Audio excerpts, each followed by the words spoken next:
ici à l'église Hilltop. On est ravis de vous avoir et on souhaite la bienvenue à ceux qui nous regardent à la télé, sur le net ou les réseaux sociaux. Si vous passez dans le coin, venez nous voir en personne. C'est le 125e anniversaire de l'invention du Jell-O.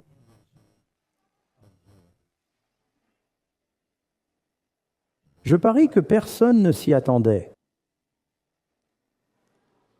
Un gars, Pearl Bixby Waite, un touche-à-tout qui bossait dans le bâtiment, vendait des remèdes miracles, bref, un entrepreneur.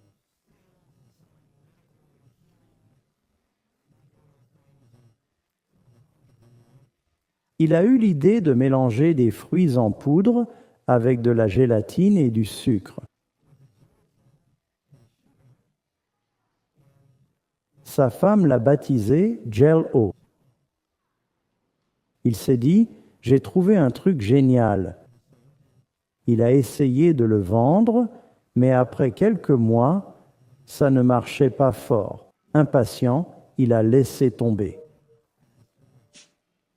Il a trouvé un certain Origer Woodward qui a accepté d'acheter le brevet de Jell-O pour $450. Il a investi dans le marketing, la distribution, la planification et la fabrication. En 8 ans, Jell-O est devenu une entreprise d'1 million de dollars. C'était une somme considérable à l'époque, en 1897.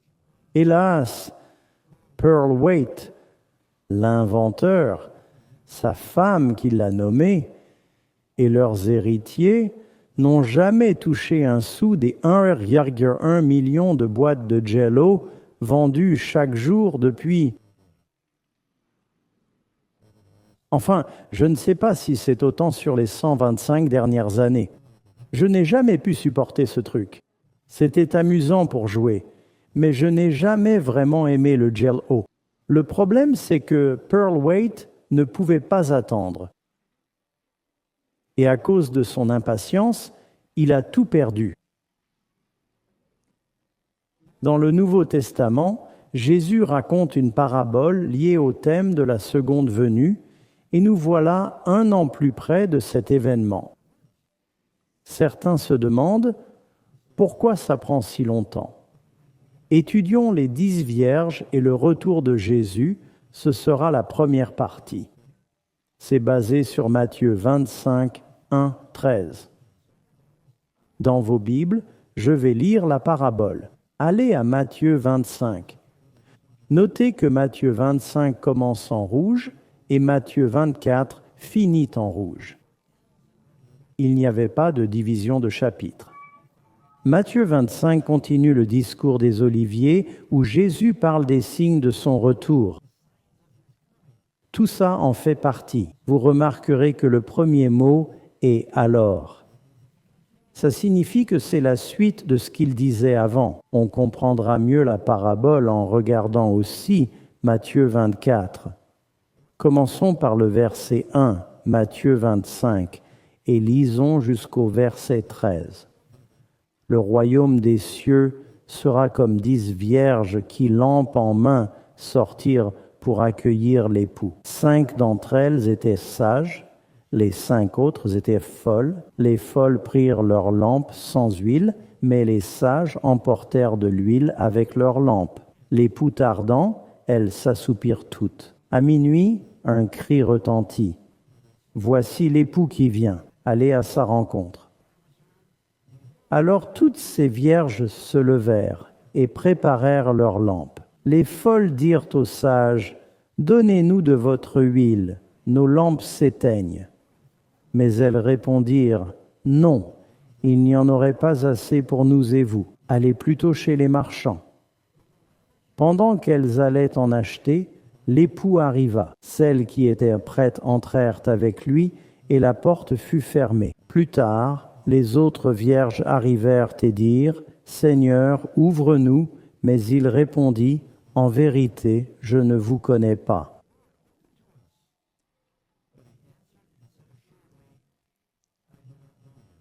Veillez donc, car vous ne savez ni le jour ni l'heure où le Fils de l'homme viendra. Une parabole cruciale. Elle vous concerne car vous faites partie de l'histoire. Elle parle de ceux qui disent croire en Jésus. Certains réussissent, d'autres échouent. Certains sont sages, d'autres insensés. Et je pense qu'aucun de nous ne veut être dans la seconde catégorie. Il est donc essentiel d'étudier cela, car ça traite spécifiquement de l'époque actuelle. Cette parabole ne se trouve que dans l'Évangile selon Matthieu. Dans Luc 21 et 17, on trouve des extraits du discours sur le mont des Oliviers où il évoque son retour. On la trouve aussi dans Marc 13, mais c'est le seul endroit où cette parabole précise apparaît. Il faut donc quelques explications en avançant. D'ailleurs, il y a une citation intéressante dans le livre « Les paraboles de Jésus », ce classique, page 406, qui parle des paraboles. Il a raconté à ses disciples l'histoire des 10 vierges, illustrant l'expérience de l'Église juste avant son retour. Ça s'applique donc à ceux vivant avant la seconde venue. C'est assez clair d'après la parabole et le contexte. Il faut comprendre que le mariage juif était très différent à l'époque. Je parle du mariage juif au temps de Jésus, car ça a évolué au fil des ans. À l'époque biblique, quand 2 personnes allaient se marier, ce n'était pas un événement rapide. Ils n'allaient pas dans une chapelle de mariage d'Elvis à Las Vegas. D'abord, c'était organisé par les parents, mais moins qu'en Inde où ils décidaient sans consulter les jeunes. Les jeunes étaient impliqués. Même dans le livre des Juges, Samson dit à ses parents « J'ai trouvé une fille, trouve-la pour moi ». Mais notez, il devait passer par son père. Les pères des mariés sont mentionnés dans l'histoire de Samson car ils étaient essentiels à l'organisation du mariage. En partie, car le marié devait payer une dot et le père du marié était impliqué dans ce processus. Une fois décidé que ces deux feraient un bon couple, les pères se rencontraient. Ils fixaient le montant de la dot, puis avaient la première partie du mariage séparée d'1 an de la seconde.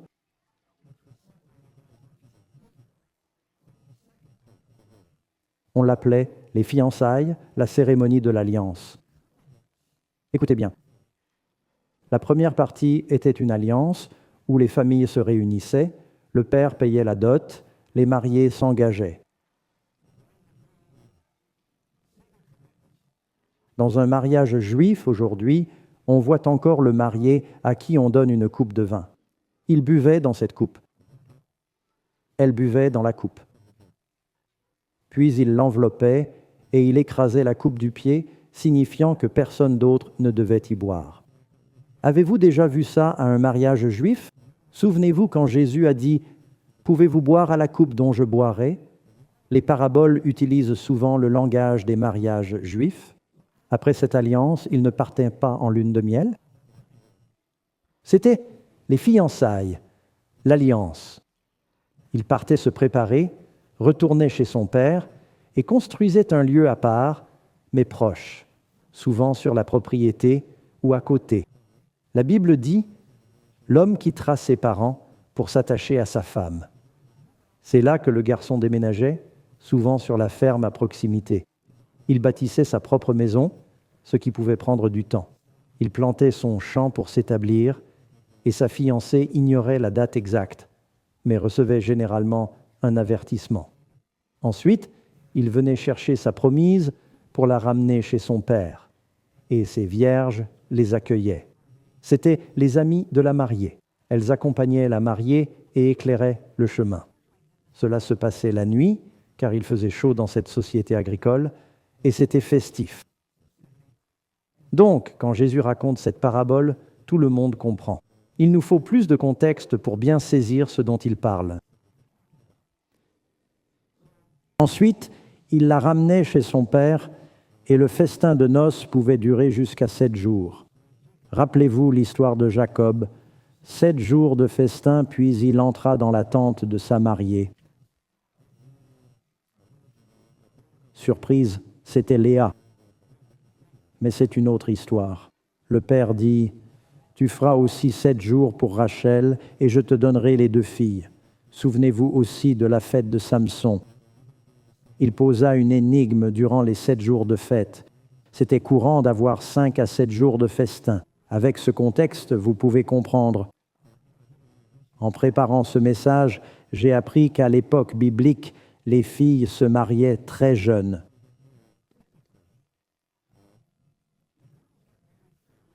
Entre 12 et 15 ans pour les filles et les garçons quelques années plus âgés.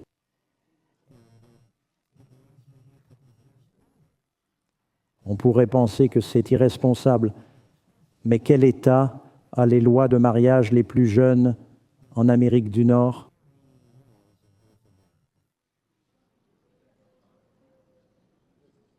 Le Massachusetts. Ça m'a surpris aussi.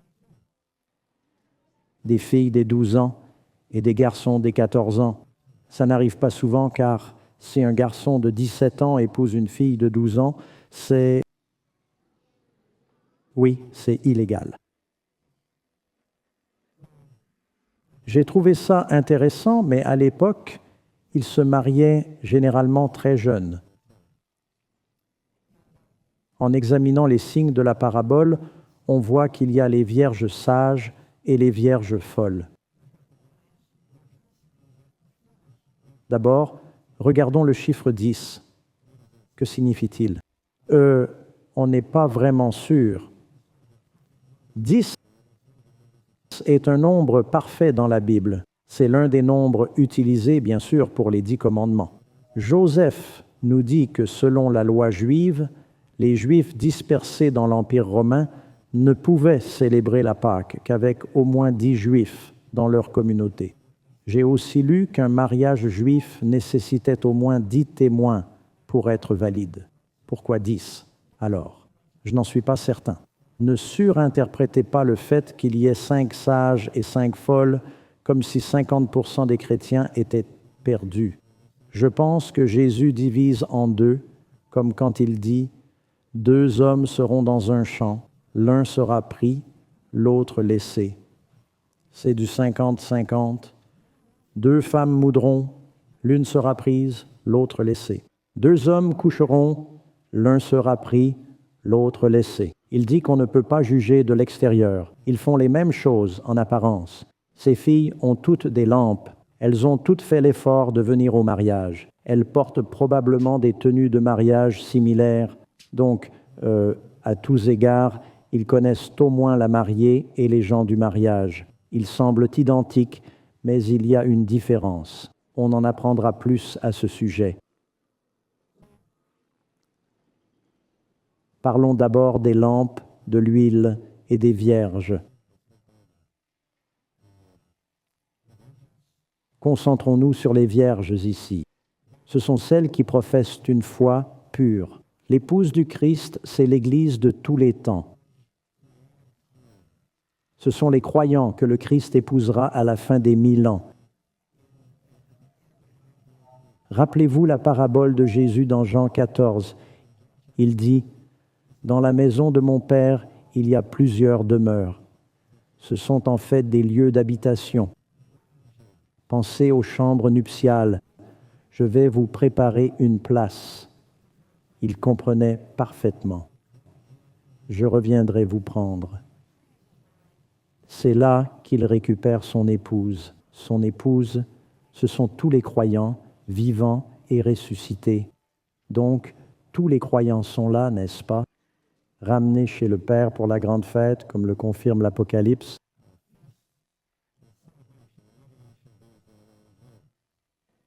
On peut lire qu'une femme symbolise souvent une église. Jérémie 6, 2. J'ai comparaison à une femme belle et délicate. Dans Apocalypse 14, 4, les 144 000 ne se sont pas souillés avec des femmes, car ils sont vierges. Ce sont les croyants sauvés, mais le terme « vierge » est utilisé. Ce sont eux qui suivent l'agneau partout où il va. Qu'est-ce qui caractérise les vierges sages? Vierge, il est facile de s'y perdre ici. Au début, je croyais que la Bible s'appelait « La Vierge du roi Jacques ». On a dû me corriger là-dessus. Ce sont eux qui suivent l'agneau partout où il va, rachetés parmi les hommes, prémices pour Dieu et l'agneau. Il est dit, 5 étaient sages. Le mot 5 est pente. Et vous connaissez le Pentagone, 5 côtés. La Pentecôte, 50 jours après Pâques. Donc pente signifie 5. Et il est dit qu'elles sont phronimos. C'est le mot grec pour sage, signifiant sensé, avisé, de bon jugement. Donc 5 sont phronimos. Et que signifie cette sagesse? Qu'est-ce que c'est que la sagesse? De quoi parle-t-il en disant qu'elles sont sages? En quoi sont-elles différentes des autres? Psaume 19, 7, la loi de l'Éternel est parfaite, convertissant l'âme. Le témoignage du Seigneur est sûr, rendant sage le simple. Il y a une femme dans Apocalypse 12. Il est dit qu'elle garde les commandements de Dieu et le témoignage de Jésus, non? Il y a la loi et le témoignage, et le psaume 19, 7 dit qu'ils sont sages. Ceux qui obéissent sont sages. Jésus a dit, « L'homme sage bâtit sur le roc. » Qui est-ce? Celui qui entend mes paroles et les met en pratique, car le fou les entend aussi, mais ne les applique pas. C'est une distinction entre les vierges sages et folles. Puis il dit que 5 étaient folles, et le mot « folle » en grec est « moros ». D'ailleurs, c'est de là que vient le mot « moron » ou « moronique ». Ça veut dire, comme vous l'imaginez, bête, stupide, tête vide. Quelqu'un qui prend une décision totalement irresponsable et irrationnelle. Réfléchissez, aller au mariage du marié la nuit sans huile pour sa lampe, c'est comme dire « je vais explorer dans le noir ». Je prends ma lampe torche sans pile. C'est pas malin. Et c'est ce que Jésus dit. Matthieu 7, « Celui qui entend mes paroles sans les appliquer est un insensé. » Tite 3, 3. « Nous étions autrefois insensés, désobéissants. » Qui sont les insensés? Dites-le, désobéissants. Ils connaissent la volonté de Dieu, mais n'obéissent pas. Égarés, esclaves de passion et de plaisirs divers. Les vierges représentent l'Église, avec les sages et les insensés. Ce sont des chrétiens déclarés. Qui est le marié? Jésus. Vous suivez? Oui. Bien, alors, mais je veux vous citer un passage biblique. Pour certains, la Bible est nouvelle et ils l'ignorent. Luc 5, 34 dit « Les amis de l'époux peuvent-ils jeûner quand l'époux est avec eux ?» Jésus parle de lui-même. 2 Corinthiens 11, 2, Paul dit « Je suis jaloux de vous d'une jalousie de Dieu, car je vous ai fiancé à un seul époux pour vous présenter à Christ comme une vierge pure. » La vierge est présentée au Christ, l'époux. Passons maintenant à la lampe. C'est une partie cruciale de la parabole. Qu'est-ce que la lampe? Psaume, j'ai quelque chose pour illustrer cela et vous le montrer. Psaume 119, 105. Ta parole est une. Quoi? Une lampe à mes pieds, une lumière sur mon sentier. Sortons ma lampe ici. Voici la lampe. Allons-y. Je vous donne un autre verset à ce sujet, Proverbe 6, 23.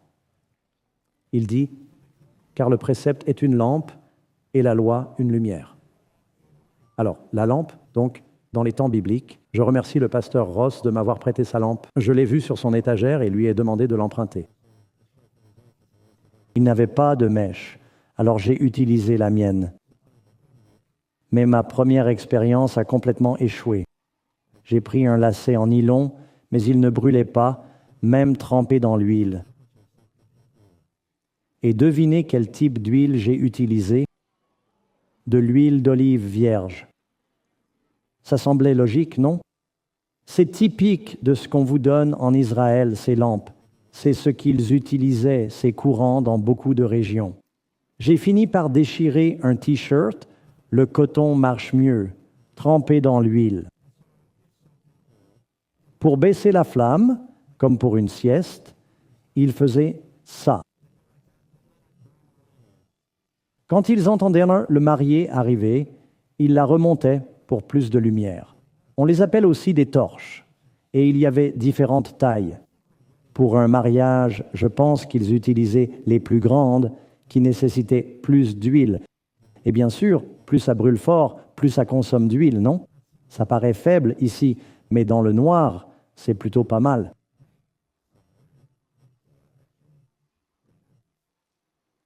On va laisser ça brûler doucement ici. Je voulais vous montrer ce qu'ils utilisaient à l'époque. C'était les lampes du temps biblique, avec de l'huile d'olive pour éclairer. Psaume 119, 130. Ta parole illumine. Donc chaque vierge a une lampe. C'est ça? Que représente la lampe? La Bible. Y a-t-il beaucoup de gens qui possèdent une Bible? Et c'est tout ce qu'il faut pour être sauvé. Avoir la Bible. Elles se sont réunies pour les noces, donc il suffit de se rassembler pour être sauvé. Elles étaient toutes là, mais étaient-elles toutes sauvées? Être membre de l'Église est-il le seul critère? Non. Ils avaient besoin de la parole, mais laissez-moi développer. Ésaïe 61. Lève-toi, brille, ta lumière est venue, la gloire de l'Éternel brille sur toi. Car les ténèbres couvrent la terre, l'obscurité les peuples. Mais sur toi, l'Éternel se lève, sa gloire apparaît. Les nations marchent vers ta lumière, et les rois vers la clarté de ton aurore. Que doivent faire ces vierges? Elles doivent éclairer le chemin pour les autres. Les lumières n'étaient pas que pour elles, elles devaient guider tout le cortège nuptial vers le mariage.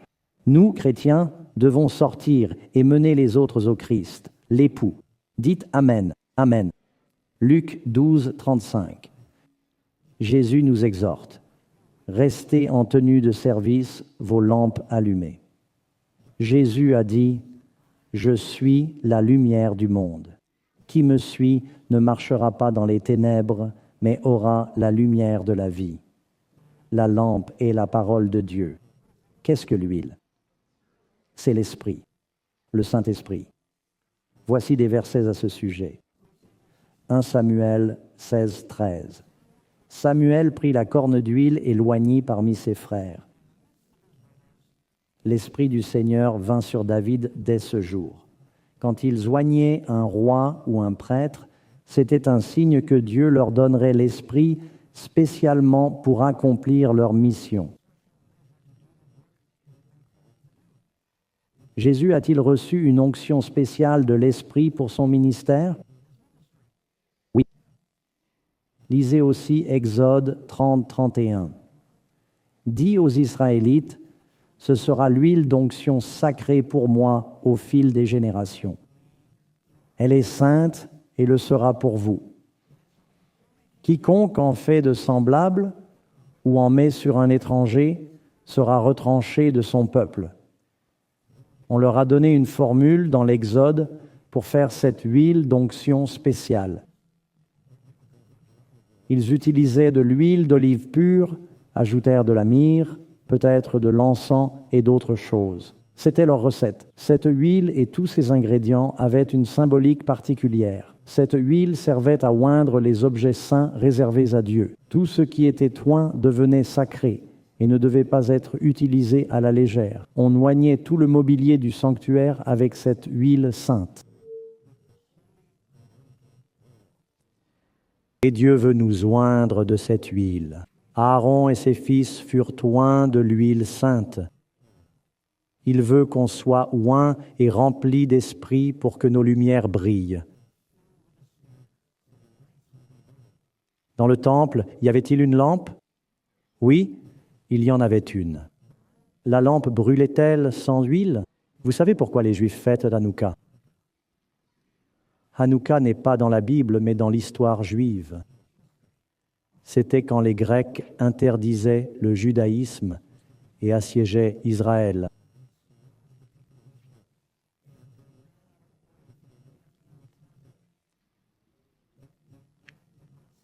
La lampe brûla 8 jours sans huile, jusqu'à ce qu'ils en trouvent. Ils disent que c'était un miracle que la lampe continue de brûler. J'ai eu une voiture comme ça une fois. En panne, j'ai prié et elle a roulé 70 miles à vide. C'était un miracle. Jauge cassée ou miracle? Je choisis le miracle. Zacharie 4 parle de 2 oliviers près du trône de Dieu, un à droite et l'autre à gauche. Les oliviers fournissent l'huile. Il répond, verset 6, Zacharie 4, 6, « Voici la parole de l'Éternel à Zorobabel. Ni par force, ni par puissance, mais par mon esprit. » L'huile, c'est l'esprit. J'ai une lampe. Puis-je lancer ma Bible pour sauver les gens? Lire la Bible suffit-il pour être sauvé? Qui a écrit la Bible? C'est Dieu. On a besoin de la parole et du Saint-Esprit pour comprendre et vivre la Bible. L'Esprit est plus crucial que jamais. 1 Corinthiens 2, 11. Nul ne connaît Dieu sauf l'Esprit de Dieu. L'Esprit anime la parole. Sinon, c'est une lampe éteinte. Vous me suivez? Dans Christ's Object Lessons, ce même livre, page 408, sans l'Esprit de Dieu, la connaissance de sa parole est vaine. La théorie de la vérité sans le Saint-Esprit ne peut vivifier l'âme ni sanctifier le cœur. Je connais des athées qui lisent la Bible juste pour débattre. Ils n'ont aucune intention d'y croire. J'en connais qui se sont convertis ainsi, car l'Esprit leur a parlé et ils ont écouté. Mais certains lisent la Bible sans se convertir, aimant débattre ou l'étudier pour l'histoire. Vous avez besoin de l'Esprit de Dieu. Si vous avez l'Esprit et cette lumière, comment cela se manifestera-t-il? Le fruit de l'Esprit est amour, joie, paix. Dans Galates 5, 22, patience, bonté, bienveillance, fidélité, douceur, maîtrise de soi. Comment faire briller notre lumière? Lisez la parole, vivez par l'Esprit et montrez les fruits de l'Esprit dans votre vie. On voit tout de suite une grande différence entre les vierges sages et folles. L'une a une réserve d'huile. Elles vivent la vie du Christ au quotidien. Je vois l'heure et je suis rassuré. Ce sera une série en 2 parties. Je vais conclure sur cette pensée.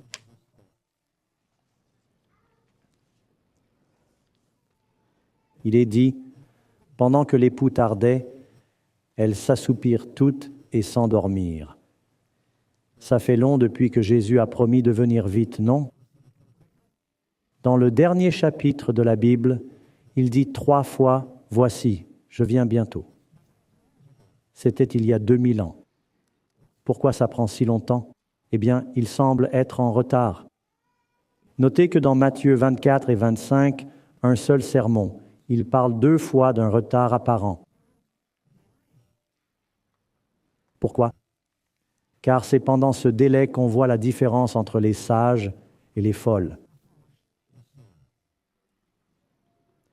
Le temps d'attente est un test.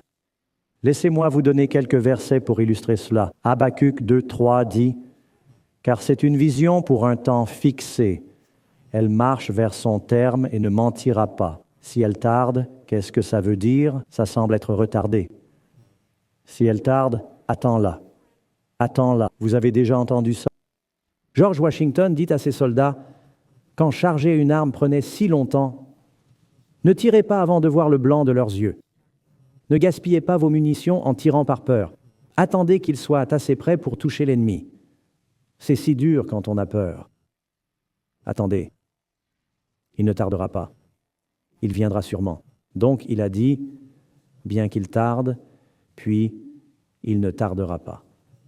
On comprend, s'il semble en retard, il ne l'est pas. C'est pourquoi Jésus nous dit dans cette parabole, nul ne connaît le jour ni l'heure.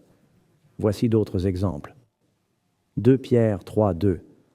Le prophète dit, « Souvenez-vous des paroles des saints prophètes comme Habacuc et de nos commandements, nous les apôtres du Seigneur. Sachez d'abord que des moqueurs viendront au dernier jour disant, Où est la promesse de son retour? D'où viennent ces moqueurs? Du monde. Non, le monde s'est toujours moqué. Même dans l'Église, certains diront « Oui, il vient, il vient ». On entend ça souvent, surtout dans une Église où le second avènement fait partie du nom. Ce serait triste si des adventistes cessèrent de croire et de s'enthousiasmer pour l'imminence de son retour. Ah, là, on aurait vraiment perdu le sel de notre foi. Pierre a dit « Des moqueurs viendront suivant leurs propres désirs ». N'en parlons pas. Ils se moquent car ils suivent leurs désirs, disant « Où est la promesse de son retour ?» Car depuis que les pères se sont endormis, tout continue comme au début de la création. Vous savez, on vient de passer des fêtes où il y avait ce qu'ils ont appelé le miroir des vols. Tous ces vols ont été annulés, c'était le chaos total. Karen et moi, on volait en plein milieu de ça, mais on a pris l'avion le jour de Noël, donc notre vol n'a pas été annulé. Celui du retour était juste en retard. Mais bon, beaucoup de gens qui allaient au programme JC ont dû conduire, faute de pouvoir trouver un autre vol. C'était la catastrophe. D'habitude, quand on monte dans un avion un peu en retard, comme la semaine dernière au retour, le pilote dit « On est désolé, on s'excuse pour le retard, mais on a prévu ça dans le planning. Vous arriverez quand même à l'heure. » Donc même si on ne quitte pas la porte à l'heure prévue, on atterrit à l'heure car ils ont intégré un retard au programme.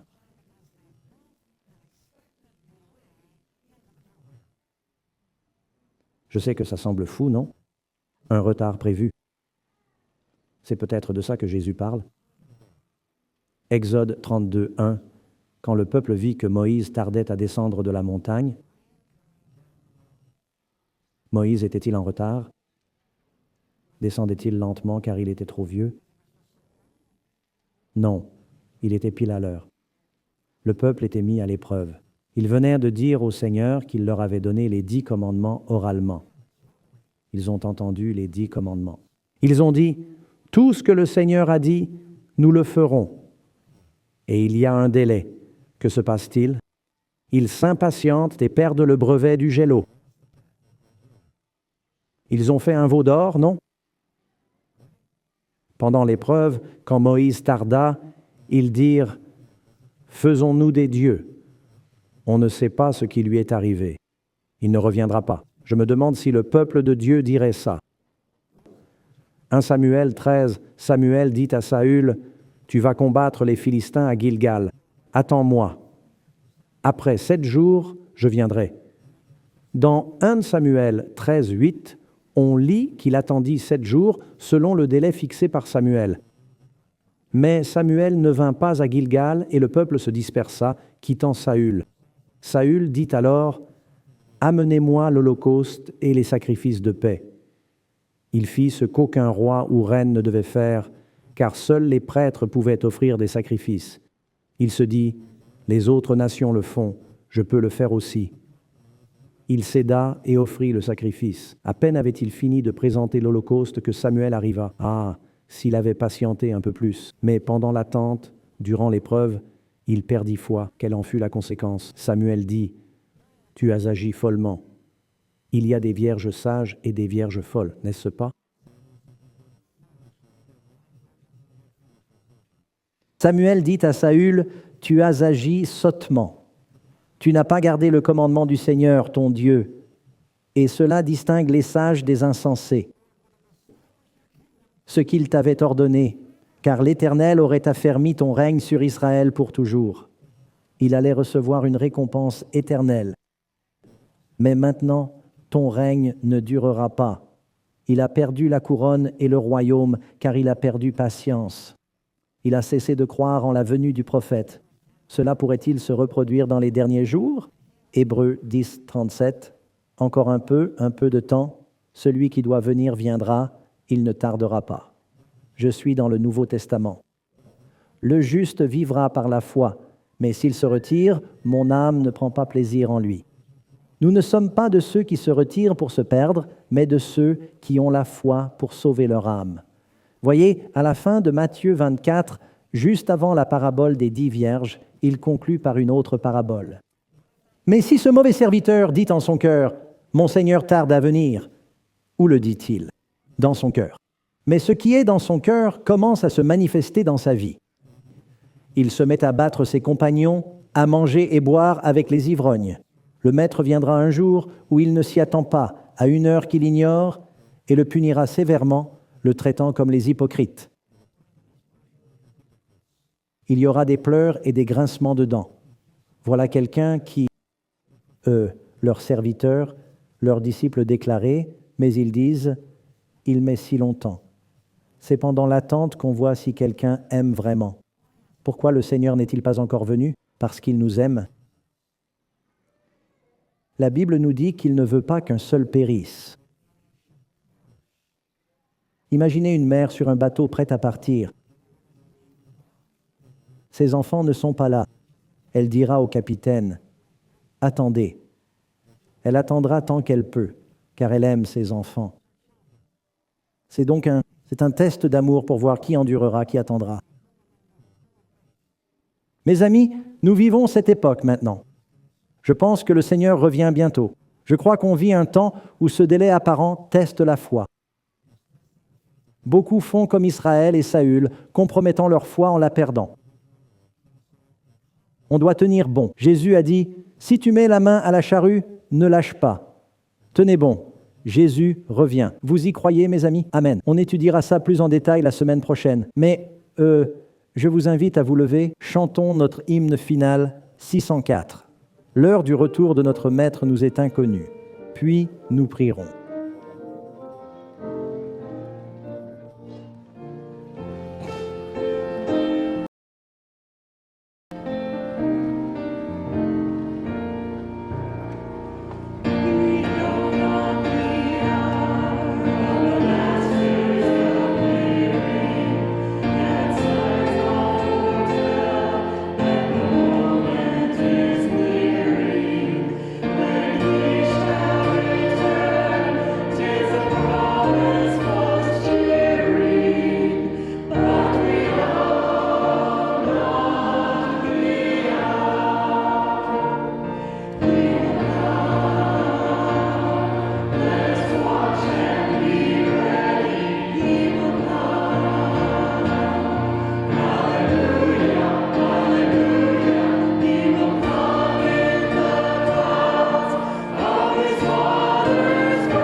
Nous voici au seuil d'une nouvelle année. Quelle occasion de renouveler notre engagement envers Dieu, d'être prêt, lampe pleine, éveillé et attentif. Amen, mes amis. Je crois que le jour est proche. Les événements récents sont des signes que nous vivons une époque où être adventiste est passionnant. Amen. Amen. Croyons en l'imminence du retour du Seigneur. Je veux être prêt. Pas vous, Seigneur. Merci pour ce message qui nous éveille à la venue de l'époux. Préparons nos lampes pour l'accueillir.